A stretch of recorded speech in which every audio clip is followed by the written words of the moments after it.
Good morning students.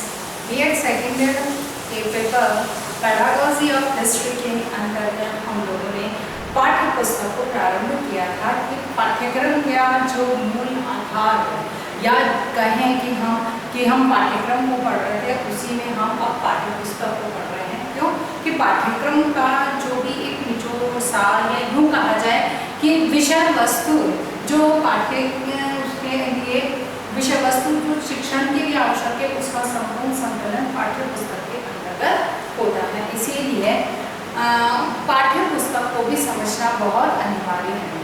इसके पहले की वीडियो में हम लोगों ने पाठ्य पुस्तक के अर्थ और परिभाषा को समझा था, उसको देखा था कि पाठ्य पुस्तक क्या है, क्योंकि पाठ्य पुस्तक शिक्षण का एक मूल आधार है जिसको कहें कि उसके बिना शिक्षण कार्य संपन्न नहीं हो सकता। या फिर ये समझ लो कि एक बालक के अधिगम का महत्वपूर्ण संसाधन है जिसके माध्यम से बालक किसी भी चीज़ के बालक के अधिगम में सुगमता सरलता होती है। क्योंकि कक्षा के अंतर्गत जो कुछ पढ़ाया गया है उसके बाद बालक को एक रिविजन करने की ज़रूरत होती है या उस चीज़ को पुनः देखने की आवश्यकता होती है, वो बालक को मिल पाता है पाठ्य पुस्तक के अंतर्गत। इसीलिए हम पाठ्य पुस्तक के अर्थ और परिभाषा को हमने इससे पहले देखा था। आज हम देखने वाले हैं कि पाठ्य पुस्तक की विशेषताएं क्या क्या होती हैं।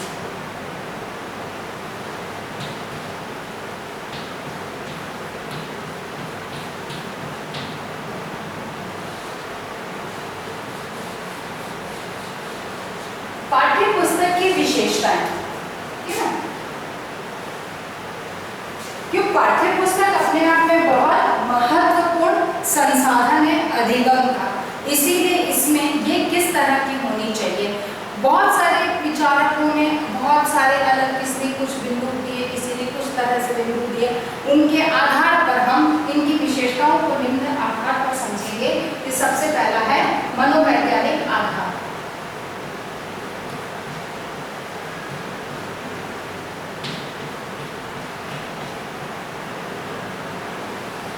मनोवैज्ञानिक आधार या शैली।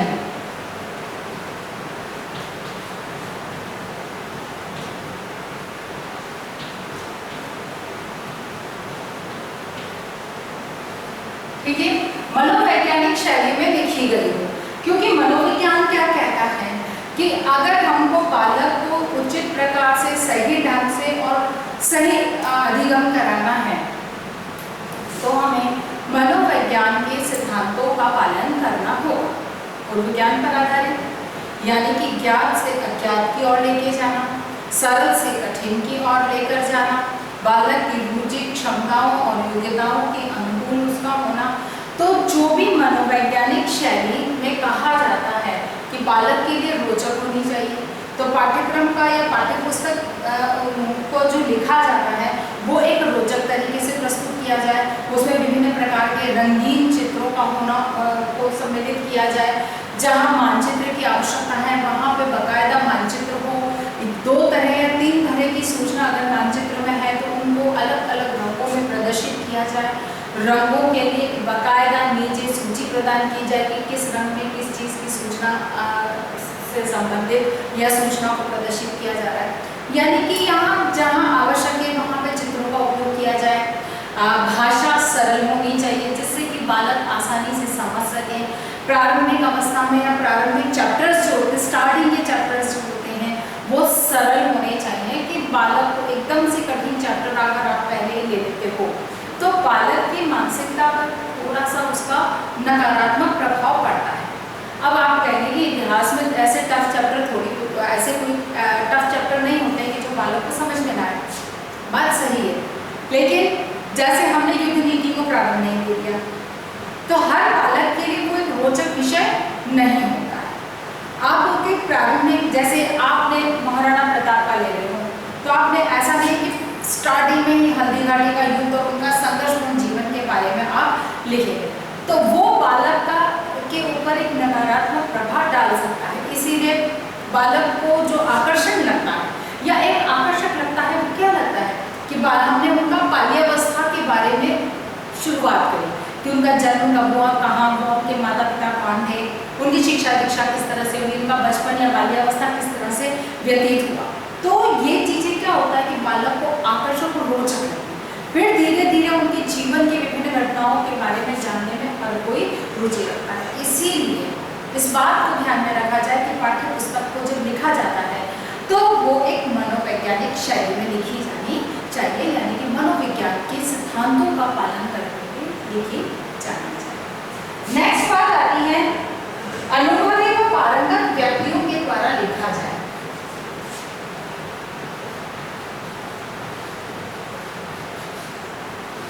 अनुभवी व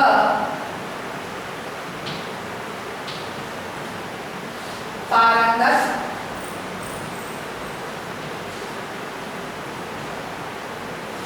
व्यक्तियों द्वारा लिखी जाए, ठीक है ना। यानी कि पाठ्य पुस्तक का लेखन जो है वो अनुभवी व्यक्तियों के द्वारा होना चाहिए, यानी कि उस विषय से संबंधित उस व्यक्ति को अनुभव बहुत अच्छा हो, सालों से उस विषय को पढ़ा रहा हो, विभिन्न तरीके से उसने बालकों को समझाने की उसमें क्षमता विद्यमान हो। अच्छा, फिर जब कोई नया व्यक्ति होता है या जिसको बहुत ज़्यादा अनुभव नहीं होता है तो वो क्या होता है कि उसके जो पुस्तकों का दायरा होता है वो सीमित होता है। वो क्या होता है कि 2 या 4 पुस्तकें या 5 पुस्तकों तक उसकी बात सीमित रहती है और उसी के आधार पर वो उसके पास ज्ञान का संकलन होता है। और एक अनुभवी व्यक्ति जो होता है उसका जो है कहा जाए कि अध्ययन का दायरा बहुत विस्तृत हो चुका होता है, कि वो बहुत सारे पुस्तकों को पढ़ चुका होता है, बहुत सारे इतिहासकारों या शिक्षा शास्त्रियों के विचारों को सुन पढ़ चुका होता है, उससे खुद बहुत सारी क्रियाओं के अंदर भाग ले चुका होता है, छात्रों के अनुभवों का उसके पास में बड़ा सारा संकुल होता है। तो ऐसे में उसे पता होता है कि बालक किसी भी चीज को किस तरह से कैसे और मतलब कि किस तरह से सीखना और सुनना पसंद करें, किस तरह की विषय वस्तु को और विषय वस्तु का प्रस्तुतिकरण किस तरह का पसंद करते हैं। जब ये सारी चीजें अनुभव है आपके पास और फिर उस अनुभव के आधार पर अगर आप लिखते हो तो निश्चित है कि वो बालकों के इस मनोवैज्ञानिक शैली का पूरा पालन होगा और बालकों के लिए रोचक और आकर्षक पुस्तक का निर्माण कर सकते हैं। इसीलिए जब पाठ्य पुस्तक को लिखने की बात आती है तो वो एक अनुभवी और पारंगत व्यक्ति, पारंगत यानी कि उस विषय के अंतर्गत उसकी महारत हासिल होनी चाहिए। अब जैसे आप इतिहास की पुस्तक लिखना चाह रहे हो और आपको सन याद नहीं रहते, आपको घटनाओं की पूरी जानकारी नहीं है, तो ऐसे में अगर आप लिखते हो तो निश्चित है कि आप कुछ विषय वस्तु को छोड़ दोगे, जो कि इतिहास के लिए भी इंसाफ नहीं होगा, न्याय नहीं होगा और बालकों के साथ भी बिल्कुल न्याय नहीं होगा क्योंकि उनके पास पूरी जानकारी नहीं पहुंचती। इसीलिए पारंगत और अनुभवी व्यक्ति का होना अनिवार्य है। अगली बात इसके अंतर्गत आती है वो है उचित मूल्य।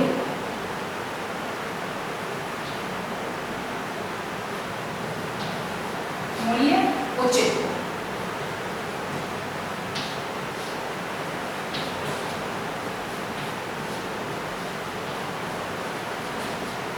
ठीक है ना। बहुत अधिक मूल्य की अगर पुस्तक होती है तो हर बालक उसे खरीद नहीं सकता है।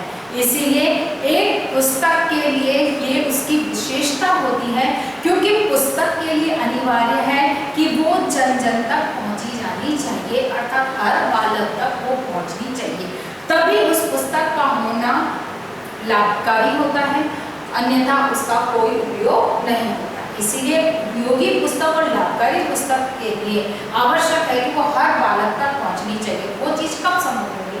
जब उसका मूल्य ऐसा निर्धारित हो कि हर वर्ग का बालक उसे आसानी से खरीद सके। इसीलिए पुस्तक के मूल्य पर भी विशेष रूप से ध्यान दिया जाना अनिवार्य। अगली बात आती है विषय सूची व अंत में अनुक्रमणिका होनी चाहिए। विषय सूची व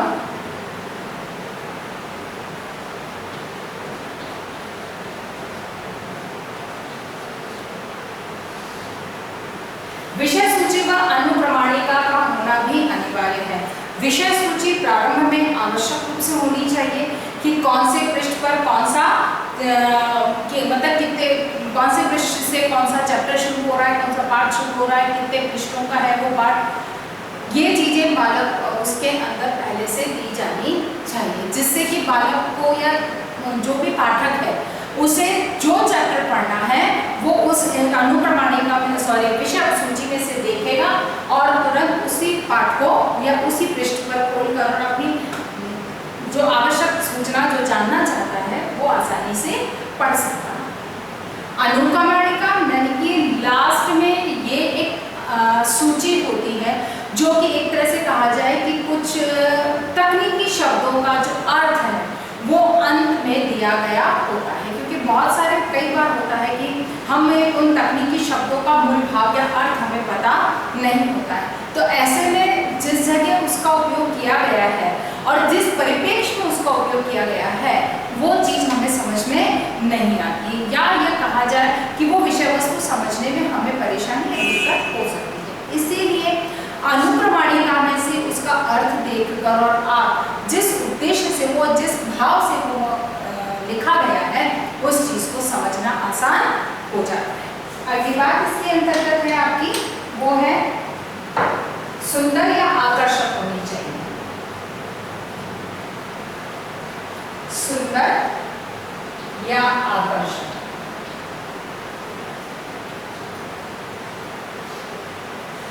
पाठ्य पुस्तक का सुंदर या आकर्षक होना भी बहुत जरूरी है। बहुत पुराना सा अगर उसमें पेपर नजर आ रहा है या फ्रंट पेज पे ही जैसे इतिहास की पुस्तक है और उसमें कोई स्टार्टिंग में जो आपने जो चित्र छापा गया है, जो फोटो उसके ऊपर लगाई गई है वो किसी बहुत भीषण युद्ध की लगाई गई है, तो कोई भी उसे एकदम से उठाना पसंद नहीं करेगा। और यदि उसके अंदर किस जैसे महाराणा प्रताप का है, गांधी जी का है, इस तरह का कोई एक आकर्षक और उनका एकदम आकर्षक चेहरे से, या जैसे चित्तौड़ के किले का है या विभिन्न दुर्गों का है, ऐसे कोई चित्र होते हैं जो हमको देखने में सुकून देते हैं, अच्छे लगते हैं, वह वैसा उसका मुख्य पृष्ठ यानी कि उसमें एक सुंदरता दिखनी चाहिए। मतलब वो भयानकता या आकर्षण ना हो तो ऐसी पुस्तक को बालक को पढ़ना पसंद नहीं करता। इसीलिए उसकी छपाई भी बहुत सुंदर ढंग से होनी चाहिए, चित्र जितने भी उसमें संकलित किए गए वो सुंदर ढंग से वहाँ पे प्रस्तुत होने चाहिए, एकदम क्लियर साफ नजर आने चाहिए, तभी बालक उस पुस्तक को पढ़ना या देखना पसंद करता है। अगली बात इसके अंतर्गत है आपकी वो है छपाई स्पष्ट व सुपाठ्य हो। छपाई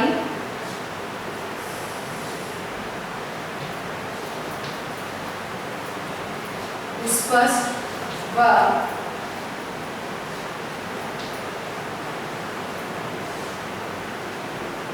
सुपाठ्य, ठीक है ना। छपाई एकदम स्पष्ट होनी चाहिए और जिसको आसानी से पढ़ा जाना चाहिए। कई बार आप लोगों ने देखा होगा कि कुछ पुस्तकों के अंदर छपाई थोड़ी सी अस्पष्ट होती है, जिससे कि एक साथ दो लाइनें दिखती हैं, अर्थात कि वो छपाई छपने में वो आगे पीछे हो जाता है, जिसकी वजह से अस्पष्टता अस्पष्ट हो जाता है और दिखाई नहीं देता या पढ़ने में आंखों पर अनावश्यक जोर पड़ता है। या फिर कागज इतना पतला होता है कि पीछे की छपाई आगे और आगे की छपाई पीछे नजर आती है। तो इस चीज को भी ध्यान में रखना चाहिए कि छपाई करते समय एकदम स्पष्ट हो और जिसको हम आसानी से सुगमता से पढ़ सके। इसीलिए पाठ्य पुस्तक वही अच्छी होती है जिसकी छपाई स्पष्ट हो और वो सुंदर दिखाई देती है। अगला इसके अंतर्गत आता है चित्र, रेखा चित्र, चित्र, रेखा चित्र, ग्राफ मानचित्र, ग्राफ मानचित्र, उदाहरण, उदाहरण स्तरानुकूल हो,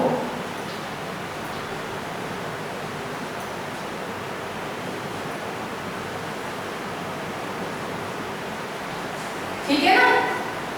पाठ्य पुस्तक के अंदर जितने भी चित्र दिए गए हों, रेखा चित्र हो, ग्राफ हो, मानचित्र हो, एग्जाम्पल्स जो भी दिए गए हों, वो सारे कुछ बालकों के स्तर के अनुकूल होने चाहिए। जैसे आप कक्षा 6 के छात्र के लिए पुस्तक बना रहे हैं तो निश्चित है कि वहाँ पर जो एग्जाम्पल आप दे रहे हैं या जो चित्र हैं उनको देखकर बालक स्वयं उसको समझ सके, पढ़ सके, ऐसे चित्र या उदाहरण उसमें होने चाहिए। और आप 9वीं 10वीं के बच्चों के लिए वहाँ पर एग्जाम्पल से चित्र बना रहे हैं, वो कक्षा 6 के बालकों के स्तर के अनुकूल है, जो बच्चों जैसे उदाहरण होते हैं तो वो बच्चों के लिए, उनके लिए वो हास्यास्पद होते हैं। तो ऐसे में वो उस पुस्तक को देखना या पढ़ना उसमें पसंद नहीं करते हैं, क्योंकि बालक की तार्किक क्षमताएं धीरे धीरे बढ़ती चली जाती हैं। इसीलिए उनकी जो मानसिक और तार्किक क्षमताएं हैं, उनकी चिंतन क्षमताएं हैं, उनकी दार्शनिक विचारधाराएं हैं, उसी के अनुकूल पाठ्य पुस्तक के अंतर्गत चित्र, ग्राफ, मॉडल आदि उदाहरण आदि दिए जाने चाहिए, जिससे कि बालक उन्हें उस परिपेक्ष में सहजता से समझ। अगली बात इसमें है चित्र स्पष्ट और रंगीन होने चाहिए। चित्र स्पष्ट व रंगीन। जितने भी चित्र वहां दिए जाते हैं वो एकदम स्पष्ट होने चाहिए कि उनको देखते ही बच्चा समझ जाए कि क्या कहना चाह रहा है इस चित्र के माध्यम से, और रंगीन होने चाहिए। ब्लैक एंड व्हाइट जो होते हैं वो बालक के लिए उतने आकर्षक नहीं होते हैं। इसीलिए पाठ्यपुस्तक की आकर्षकता को बढ़ाने में ये चित्र महत्वपूर्ण भूमिका निभाते हैं, और ये चित्र भी इतने आकर्षक सुंदर बने होने चाहिए, और इनकी सुंदरता बढ़ाने के लिए ये रंगीन होंगे, उनमें कलरफुल कलर भरे गए होंगे, तो वो अपने आप बालकों के लिए रोचक और सुंदर दिखाई देंगे। इसीलिए पाठ्यपुस्तक को रोचक और आकर्षक बनाने के लिए चित्र जितने भी दिए जाते हैं वो रंगीन होने चाहिए। अगली बात है पाठ्यपुस्तक में पाठ्य वस्तु के सभी पक्ष सम्मिलित हों। पाठ्य वस्तु के सभी पक्ष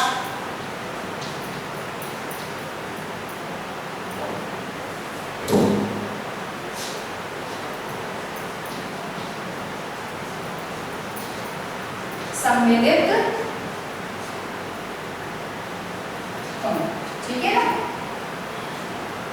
सभी पक्ष सम्मिलित हो, इसका क्या मतलब हुआ कि पाठ्य वस्तु जो विषय वस्तु उसमें दी गई है उस विषय वस्तु के सभी पक्ष एकदम उसके अंदर सम्मिलित होने चाहिए।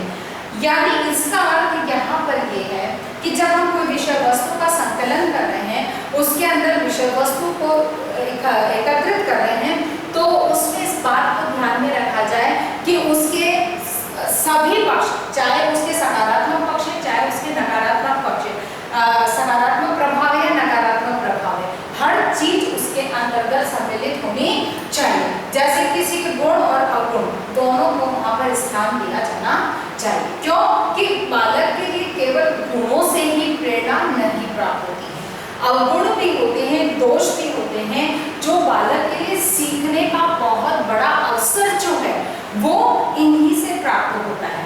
कहा जाता है, ये कहना हमारे विद्वानों का कहना गलत नहीं है कि ज्ञान कितना भी हासिल कर लो, कितनी भी डिग्रियां हासिल कर लो, आप PhD कर लो, MPhil कर लो, नेट स्लेट कुछ भी क्लियर कर लो, आप कितनी भी बड़ी बड़ी डिग्रियां हासिल कर लो, लेकिन वास्तविक ज्ञान जो है, जीवन का वास्तविक ज्ञान जो है वो मनुष्य को अनुभव या यूं कहा जाए कि ठोकर लगने से ही प्राप्त होता है। तो यही बात है कि जो ठोकर जो खाई है उसने हमारे कहते हैं कि बड़ों ने जो ठोकर खाई है उससे उसके आधार पर वो छोटों को पहले से सतर्क करते हैं। माता पिता हमेशा एक बच्चे को डायलॉग मारते हैं कि जिस स्कूल में अभी तुम पढ़ रहे हो वहाँ के हम प्रिंसिपल रह चुके हैं। अर्थात उनके कहने का मतलब क्या है कि जो जिस परिस्थिति, जिस वातावरण में आज आप क्रिया प्रतिक्रिया कर रहे हो, वही काम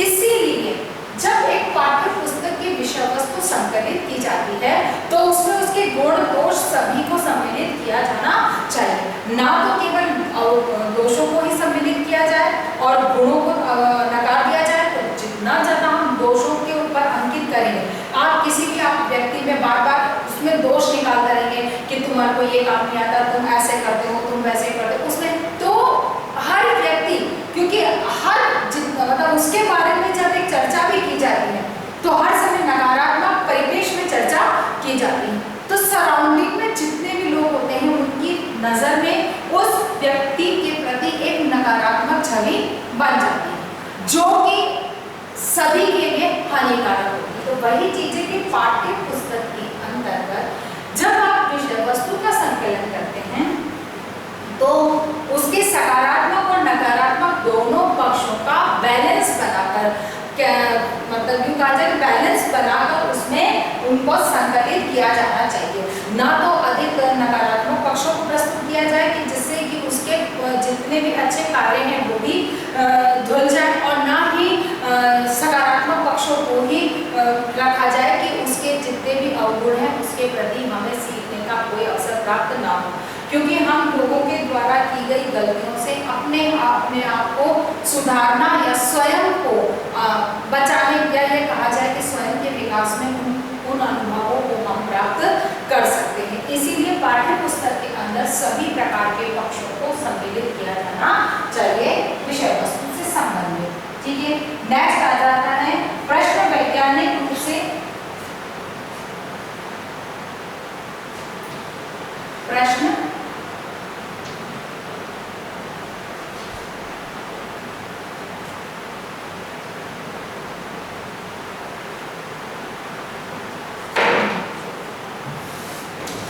तकनीकी दृष्टि से प्रश्न शुद्ध होने चाहिए।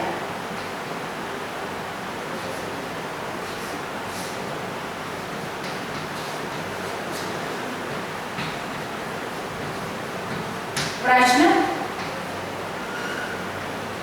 शुद्ध होने चाहिए। ठीक है ना, तकनीकी दृष्टि से प्रश्न शुद्ध होने चाहिए कि यानी कि क्वेश्चन टेक्निक जो कहती है कि प्रश्न छोटे होने चाहिए, दो अर्थी प्रश्न नहीं होने चाहिए, प्रश्न एकदम स्पष्ट होने चाहिए, यानी कि सटीक प्रश्न होने चाहिए कि जिस तरह का उत्तर चाहते हो पालक उस प्रकार का उत्तर एकदम स्पष्ट रूप से प्रदान करें। प्रश्न छोटा होना चाहिए, बहुत लंबा नहीं होना चाहिए। लंबा प्रश्न होगा तो उसको पढ़ते पढ़ते उसका मूल भाव पालक भूल जाएगा। इसीलिए प्रश्न जो तकनीक है उस तकनीकी दृष्टि से प्रश्न एकदम शुद्ध होने चाहिए। इसमें वैज्ञानिकता का भी ध्यान रखना जाना चाहिए, यानी कि प्रश्न क्रमबद्ध रूप से होने चाहिए।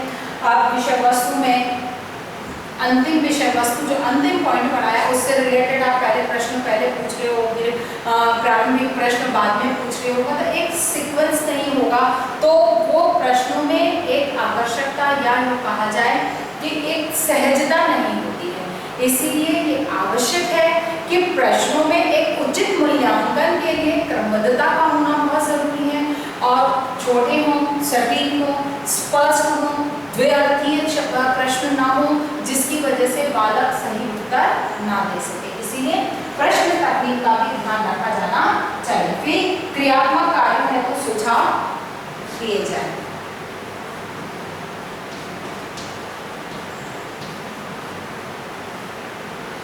क्रियात्मक कार्यों हेतु सुझाव, ठीक है ना। क्रियात्मक कार्यों से संबंधित सुझाव दिए जाने चाहिए, यानी कि विषय वस्तु के अंतर्गत जितने भी क्रियात्मक कार्य हैं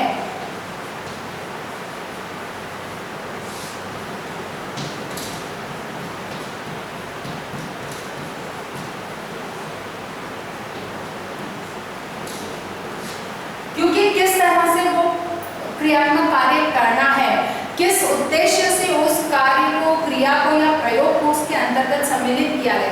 हमने जैसे मानचित्र, इतिहास में जैसे हमने कहा कि मानचित्र पर अमुक अमुक स्थानों को अंकित करो, तो यहाँ ये बात स्पष्ट समझाई जानी चाहिए कि उन किस प्रकार से कि इनका जो मानचित्र पे जो हम अंकित करने के लिए हमने कहा है उसके पीछे कारण क्या है, क्या चीज हम समझाना चाह रहे हैं। हमने कहा कि अकबर का साम्राज्य विस्तार अमुक अमुक स्थानों तक हुआ था, तो यहाँ पर हमने कहा कि इन स्थानों को मानचित्र पर अंकित करो। तो बालक का प्रश्न होगा कि क्यों, किस लिए करना है, इसकी क्या जानकारी हमें हासिल करनी। तो वो चीज स्पष्ट होनी चाहिए कि मानचित्र पर हम अमुक स्थानों को जब अंकित कर रहे हैं तो इसका मतलब अकबर के साम्राज्य विस्तार के क्षेत्रों के बारे में हम जानकारी हासिल करेंगे कि अकबर ने अपना साम्राज्य का विस्तार कहाँ कहाँ तक कर रखा था, शिवाजी ने अपने साम्राज्य का विस्तार कहाँ कहाँ तक कर रखा था। हम इन चीजों को स्पष्ट कर सकें, इसीलिए कार्यों का जितने भी क्रियात्मक कार्य हैं उनकी स्पष्ट सूचना उसके अंतर्गत लिखी जानी चाहिए। नेक्स्ट आता है आपका आकार उपयुक्त होना चाहिए, ठीक है ना।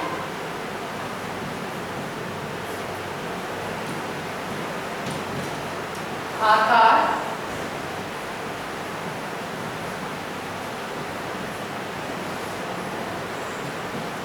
पुस्तक का आकार उपयुक्त होना चाहिए, ना तो बहुत बड़ी हो लंबाई चौड़ाई में और ना ही बहुत मोटी हो।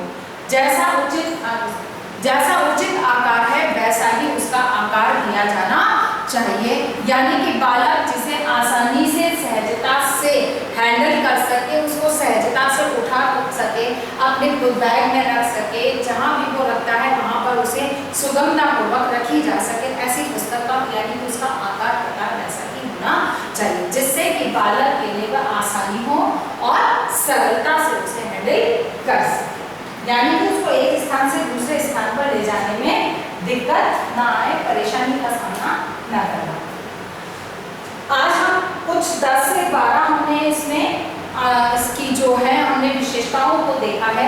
अभी 8-9 विशेषताएं और बची हैं, हम उनको कल के वीडियो में देखेंगे कि हम पाठ्य पुस्तक, क्योंकि इसकी हर छोटी से छोटी चीज पर ध्यान दिया जाना बहुत अनिवार्य है, क्योंकि पाठ्य पुस्तक को अगर हम ध्यानपूर्वक उसका निर्माण नहीं करते हैं तो निश्चित है कि बालक के लिए वे बहुत उपयोगी नहीं होगी। आपने देखा होगा 9th-10th में बहुत सारे राइटर्स के 9th-10th में भी बच्चे स्पेशल किसी राइटर की बुक को टीचर्स तक रेफर करते हैं।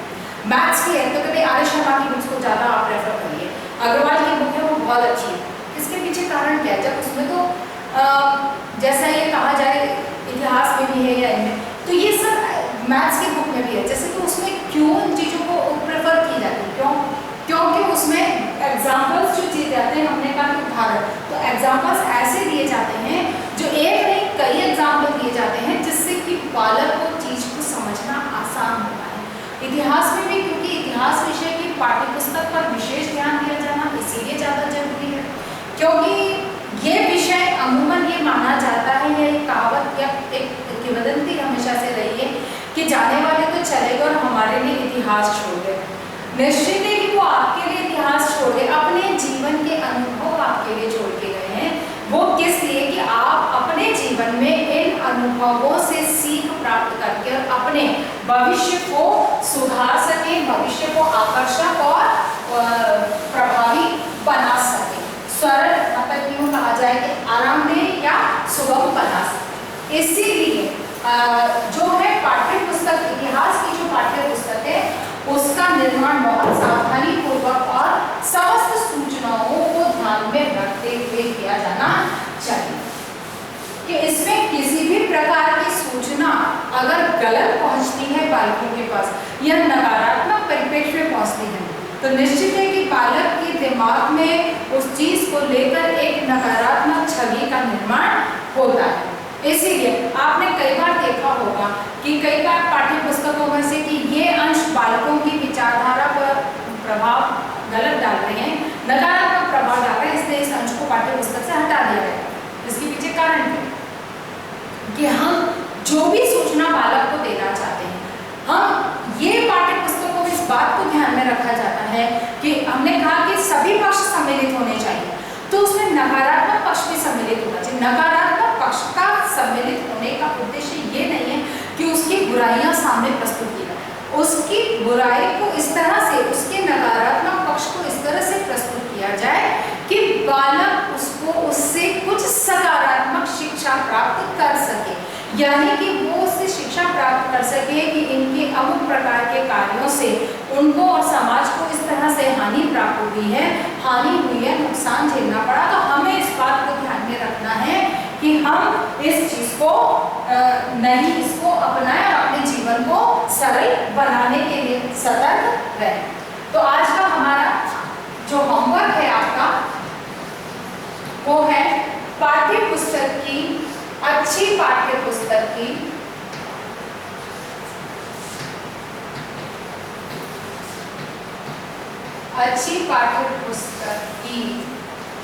विशेषताएं बताइए।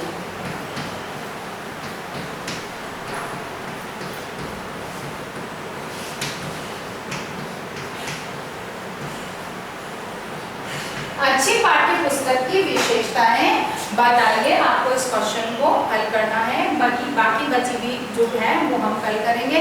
अपनी बात को समाप्त करने से पहले कोविड-19 की इस महामारी में अपने आप को सुरक्षित रखिए। बहुत अधिक आवश्यकता होने पर घर से बाहर निकलिए, घर से बाहर निकलते हैं तो मास्क लगाइए, सोशल डिस्टेंसिंग का पालन कीजिए और अपने हाथों को सैनिटाइज करते रहिए। स्वस्थ रहिए, सुरक्षित रहिए। धन्यवाद।